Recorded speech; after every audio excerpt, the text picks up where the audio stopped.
I'm Jackie from the Multnomah County Library School Corps with Novelties, New Books You Can't Wait to Discuss 2020. This topic is Magical Creatures and Worlds, fantasy books.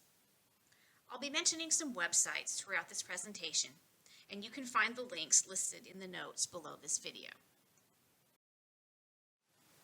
The Beast Player by Nahoko Yuahashi, grades 7 and up. Ellen's mother was always talented with animals. Her job was to raise the Toda, giant water serpents that were used by the warriors of the kingdom. Toda could swim in water or walk on land like dragons, and their enormous jaws could eat a person in one bite. One morning, Ellen's mother discovered that all the Toda she cared for were dead. Even though it didn't seem like she was at fault, she was sentenced to death by Toda. Ellen tried to sneak out and rescue her mother, but found herself in danger instead. With her last words, Ellen's mother did something Ellen never knew she could do. She spoke to the Toda and commanded them to save Ellen. Safe on the other side of the kingdom, far away from the warriors, Ellen was rescued by an old man who realized how much she loved animals and arranged for her to go to school to become a beast doctor. There, Ellen realized that she had inherited her mother's ability to communicate with creatures, including the royal beasts that guard the queen. As civil war builds in her country, can Ellen save herself and prevent her beloved beasts from being used as tools of war? So some discussion topics for this book. The silent whistle. Why do Ellen and her mother hate using the silent whistle? How do you feel about it? People versus beasts. Several times, Ellen points out ways that people and animals are different. How are they different? What ways do you think people and animals are similar and different? Moribito. This book is by the same author as Moribito. If you've read that or seen any of the movies, how was it similar or different? And finally, a sequel. Coming this summer of 2020, what loose ends were not tied up in this book that you think might be covered in a sequel? And I've also included links to a discussion guide from the publisher and an audiobook excerpt. Anya and the Dragon by Sophia Pasternak, grades 4 through 6. Anya's family is facing desperate times. Her father's been sent away to fight in a war, and now her mother's been told that the taxes are being increased on the family's farm, just because they're Jewish. If they don't pay 500 rubles, they'll either lose the farm or be sent to jail. So when Anya meets Ivan, the new kid in town, she's interested to find out that his father has been sent there to search for magical creatures, maybe even a dragon.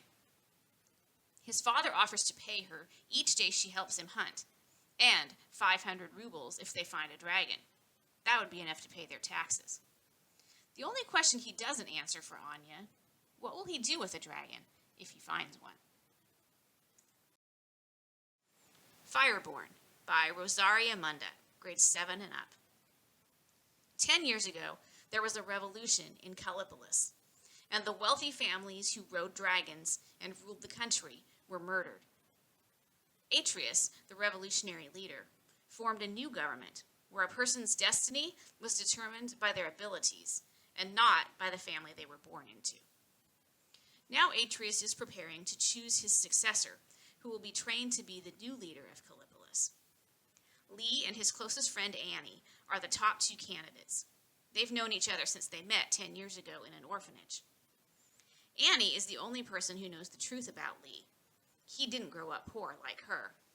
He's actually from one of the wealthy ruling families, one of the only survivors of the revolution. Will Lee or Annie be chosen? And what will happen if Atreus finds out about Lee's heritage? Last Bus to Everland by Sophie Cameron, grades 7 and up. Brody feels like no one understands him. His parents are too busy worrying about their finances, and his brother is obsessed with his schoolwork. No one wants to hear about Brody's struggles in school or with the neighborhood bullies. Then he meets Nico, who's everything Brody is not. Confident, popular, and openly gay. Nico introduces Brody to Everland, a fantastical world of peace and acceptance. Everland is only open at 11:21 on Thursday nights, and it soon becomes the most anticipated part of Brody's week. But then the doors from Everland back to the real world start disappearing, and Brody has to decide, should he risk going and never being able to return? So we've also included a link below to a full list of all the titles from our novelties videos this year. We've included links to our other school corps presentations that you can watch. You can find some book discussion tips from the library. We would also love it if you would fill out our survey to let us know what you think of these videos. And finally, you can find out more information about school corps. Thanks for listening.